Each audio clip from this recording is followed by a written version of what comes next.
આ ચારે ધામોના જે મૂળ ભગવત સ્વરૂપો છે, ભારત વર્ષમાં બીજે ક્યાંય દર્શન કર્યા ન કર્યા તો ચાલે, પણ દરેક હિન્દુએ આ ચાર ધામ અને પાંચમા ગોવર્ધનનાથ, આ પાંચ નાથના દર્શન જીવનમાં એકવાર જરૂર કરવા જોઈએ.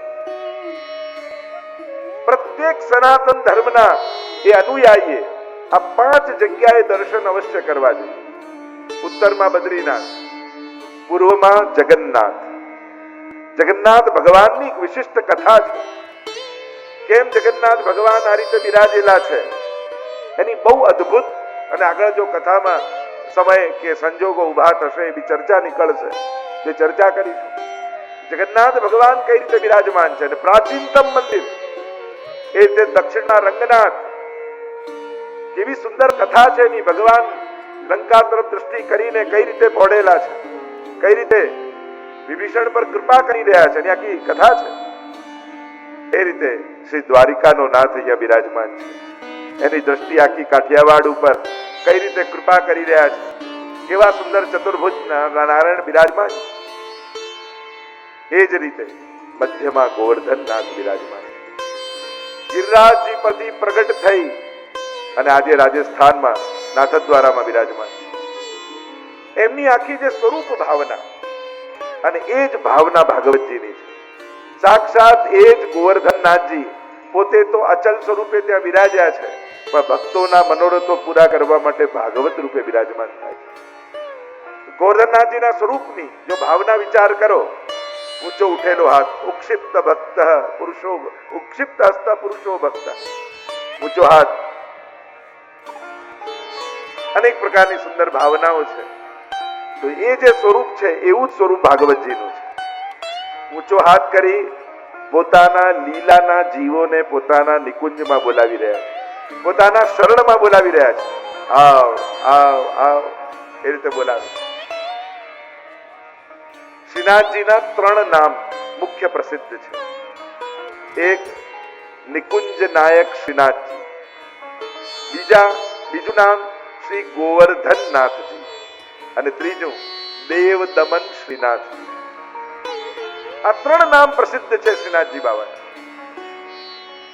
પહેલું નામ નિકુંજ નાયક શ્રીનાથજી, અને એટલા માટે ઊંચો હાથની એક ભાવના એ કરી કે પોતાના નિજ લીલાના જીવોને નિકુંજ નાયક શ્રીનાથજી પોતાના નિકુંજના દ્વાર ઉપર ઉભા રહી અને જે ભૂતલ પર પડ્યા છે એ જીવોને પોતાની નિકુંજમાં બોલાવી રહ્યા છે.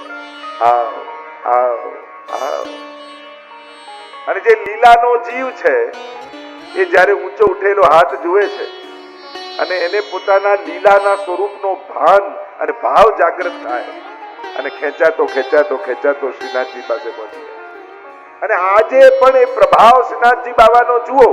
આટલી ભીડ ભાડની વચ્ચે, ધક્કા મુક્કીની વચ્ચે પણ 4 કલાક લાઈનમાં ઉભા રહ્યા પછી પણ 2 મિનિટ માટે શ્રીનાથજીની સન્મુખ થવાનો અવસર એને મળે. હજી તો દર્શન કર્યા ન કર્યા, ચાલો ચાલો ચાલો ચાલો, ઝાપટ વાગે તડાતડી, ચલો ચલો ચલો.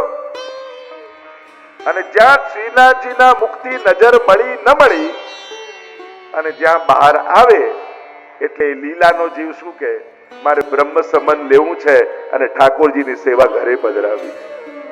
કેવલ શ્રીનાથજીની દ્રષ્ટિની સામેથી નીકળે અને એનો એવો ભગવત ભાવ જાગૃત થઈ જાય અને મનમાં એમ થાય, ફરી ઝાંકી કરવાનો મોકો ક્યારે મળે, લાવો ને ફરી લાઈનમાં ઉભો રહીશું. આ અમારા વૈષ્ણવને એક વારમાં કોઈ સંતોષ થાય? જોજો ઘણા લોકો જાય ફરી પાછા લાઈનમાં ઉભા રહી જાય. આટલા કલાક લાઈનમાં ઉભા રહ્યા પછી પાછા લાઈનમાં ઉભા રહે. શ્રીનાથજી બાબાની 2 ઘડીની ઝાંકી થઈ જાય. અને જે હજી મનમાં ભાવ ન થયો હોય અને પોતાના પતિદેવોને લઈને ગયા હોય, હજી હૃદયમાં એમને એટલો ભાવ ન હોય, એટલે આ મંગળાના દર્શન કર્યા તો ખરા, પાછા શિંગાર ના કરવાના. આ શિંગાર ના કર્યા તો ખરા, પાછા રાજભોગમાં શું જવાનું હોય? પણ એને ક્યાં ખબર છે, મંગળાનો શ્રીનાથજી જુદો છે, શિંગારનો જુદો છે, અને રાજભોગની શોભા તો કંઈક જુદી જ છે. છીન છીન બાની કો ઓર હી ઓર, એની તો દરેક વખતની છટા કંઈક જુદી જ છે. અરે એકવાર દર્શન કરીને પાપણ બંધ થાય અને ફરી ખોલીને જુઓ ને તોય અમારો શ્રીનાથજી બાવા કંઈક જુદો લાગે. દરેક ક્ષણે જે નવીન છે એ જ તો એની મધુરાધિપતે અખિલમ મધુરમ, એ જ તો એનું માધુર્ય. તો એક નામ છે નિકુંજ નાયક શ્રીનાથજી. નિકુંજના દ્વાર પર ઉભા રહીને તમને બધાને પોતાની નિકુંજમાં બોલાવી રહ્યો છે. આ ભાગવત ભગવાન એનું તો સ્વરૂપ છે. તમને ઊંચો હાથ કરીને ભાગવત ભગવાન બોલાવે છે પોતાની શરણમાં. બીજું નામ છે શ્રી ગોવર્ધનનાથજી. આગળ ભાગવતમાં 10મા સ્કંદમાં કથા આવશે, ઇન્દ્રમાન ભંગની કથા.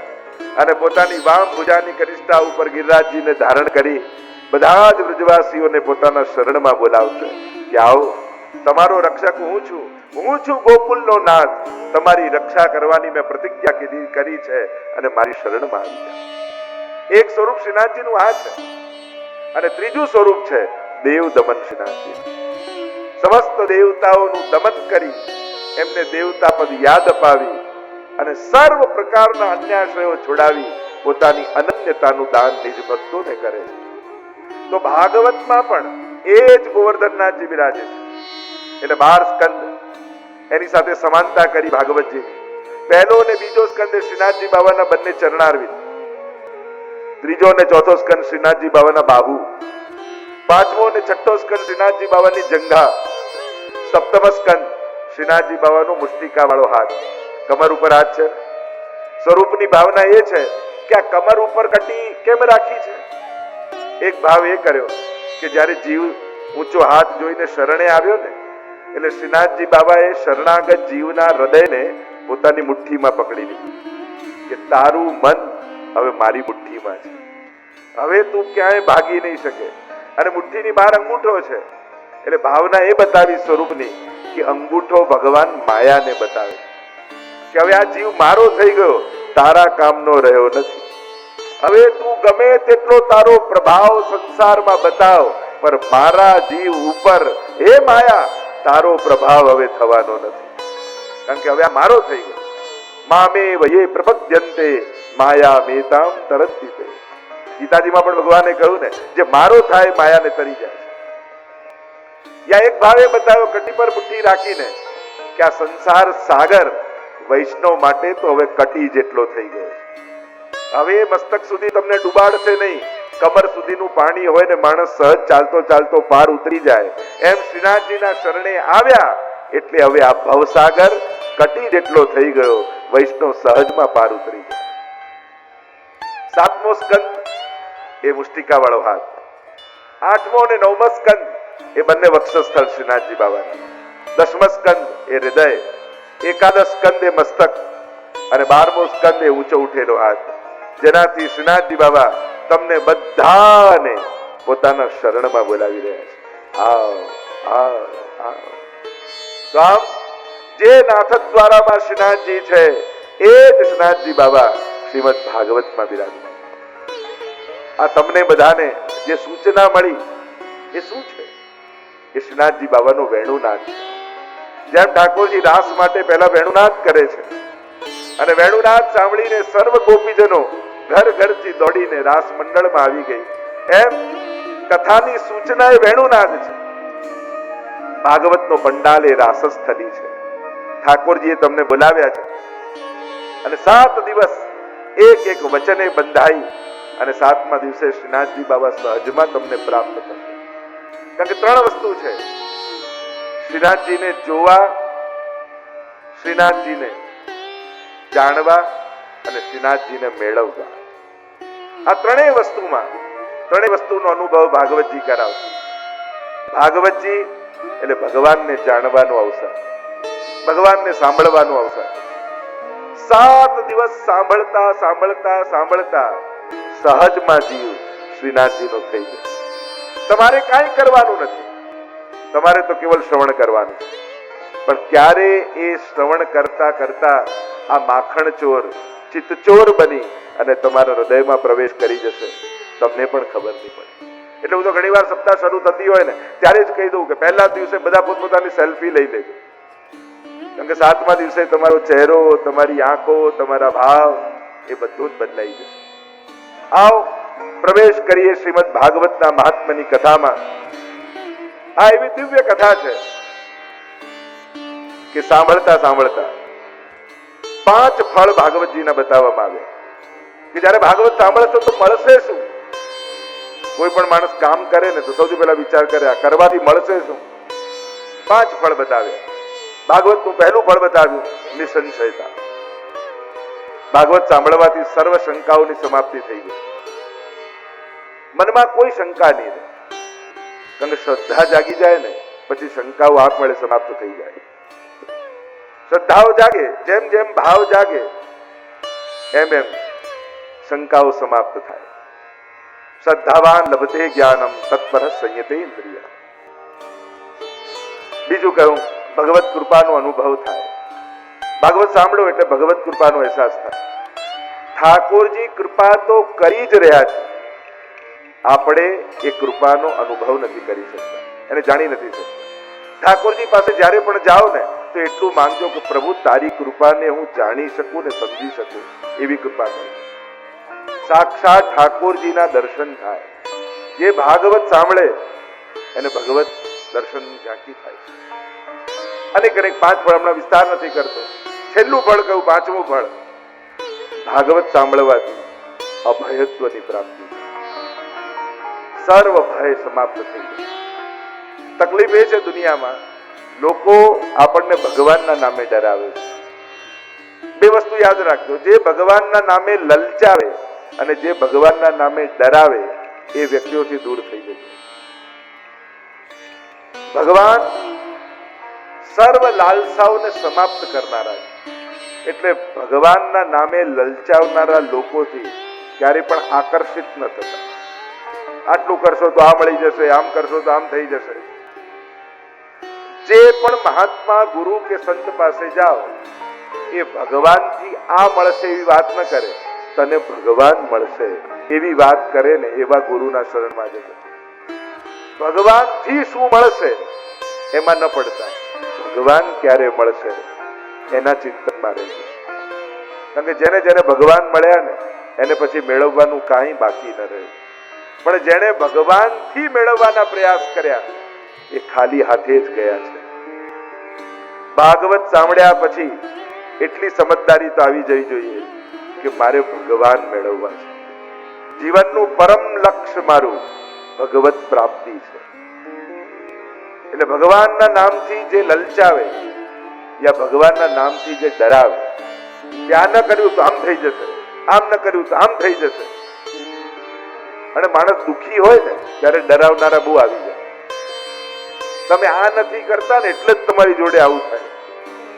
સોમવારે આ કરો, મંગળવારે આ કરો, બુધવારે આ કરો, ગુરુવારે આ કરો. દરેક વારે વારે જે ભગવાન બદલે ને એનો વારો નીકળી જાય. આપણે ત્યાં તો યહ નિત નેમ યશોદાજુ મેરે તિહારે હી લાલ લડાવત. આપણે તો સવારથી રાત અને 12 માસ અમારો લાલન અમારા માટે બિરાજે છે, અમારો શ્રીનાથજી બાબા બિરાજે છે. અને જેના પર શ્રીનાથજી બાબાની પ્રસન્નતા હોય ને એનું આ દુનિયામાં કોઈ કાંઈ બગાડી શકતું નથી. એટલે ભાગવત સાંભળ્યા પછી અભયતા પેદા થાય, નિર્ભયતા પેદા થાય. જુઓ ને, પરીક્ષિત મહારાજે કયું પુણ્ય કર્યું હતું? પાપ જ કર્યું ને. મરેલો સર્પ ઋષિના ગળામાં લપટાવ્યો. આપણે તેમ કહીએ કેટલા સત્કર્મો અને પુણ્યનો ઉદય થાય ત્યારે ભાગવત મળે. જોવા જાઓ તો પરીક્ષિત મહારાજથી પુણ્ય નહીં પાપ થયું, અપરાધ થયો. છતાંય ભાગવત ભગવાને કૃપા કરી એનો ઉદ્ધાર કર્યો. એટલે જીવનમાં ગમે તેટલા પાપ થયા હોય, મનમાં ગમે તેટલા લૌકિક આવેશો હોય, ભાગવત સાંભળવાનો મોકો મળે તો પાપનો વિચાર કરીને અટકી ન જતા. આ એક સ્થાન એવું છે જ્યાં બેસવા માત્રથી પાપમાંથી મુક્તિ મળી જાય. તમારે કોઈ પ્રયાસ નથી કરવાનો. જેમ સૂરજ ઉગે અને અંધારું જતું રહે, અંધારાને ખસેડવાની કોઈ મહેનત કરવાની જરૂર ન હોય, કેવલ સૂર્યોદયની પ્રતીક્ષા કરવાની. તેવું જ માનો આજે આપણા બધાના જીવનમાં ભાગવત રૂપી સૂર્યનો ઉદય થયો છે. અને આ જ્યારે ઉદય થયો છે તો પાપને દૂર કરવાના પ્રયાસ નહીં કરવા પડે, સહજમાં સમાપ્ત થઈ જાય. એવા શ્રીનાથજી બાબા અહીં પધાર્યા. આઈએ પ્રવેશ કરીએ મહાત્માની કથામાં. ભાગવત સપ્તાહનો એક એવો વિવેક છે કે જ્યારે પણ ભાગવત સપ્તાહ શરૂ થાય ત્યારે એનાથી પહેલા પદ્મ પુરાણ અંતર્ગત 6 અધ્યાયમાં ભાગવતના મહાત્માની કથા કહેવામાં આવે. અને ભાગવત પોતે પોતાનું મહાત્મ્ય નથી કહેતું, પદ્મ પુરાણ એની કથા કહે. જો આપણે ત્યાં 17 પુરાણો છે અને શ્રીમદ ભાગવત એ 18મું મહાપુરાણ. તો તમે કહો કે પુરાણ અને મહાપુરાણમાં ફરક શું? તો કે જેમાં 5 લક્ષણ હોય એ પુરાણ અને જેમાં 10 લક્ષણ હોય એ મહાપુરાણ. સર્ગચ્ચ પ્રતિસર્ગશ્ચ વંશો મન્વંતરાણી ચ વંશાનું ચરિતમ ચેતી પુરાણમ પંચલક્ષણમ. 5 લક્ષણ હોય પુરાણ અને જેમાં 10 લક્ષણ હોય મહાપુરાણ. અત્ર સર્ગો વિસર્ગશ્ચ સ્થાનમ પોષણમૂતય મન્વંતરેશાનું કથા નિરોધો મુક્તિરાશ્રય. 10 લક્ષણ જેમાં હોય એની આગળ દ્વિતીય સ્કંદમાં આપણે કથા જોઈશું કે આ 10 લક્ષણ છે શું. એને મહાપુરાણ કહેવાય. પુરાણ કહેવાય જ એને કે જે પહેલા થઈ ગયું હોય. પુરા ભવમ ઇતિ પુરાણમ, પુરા નવમ ઇતિ પુરાણમ, જે સદાય નવું છે એ પુરાણ છે. શાસ્ત્રો ક્યારે પણ સમયની સાથે જૂના થતા નથી.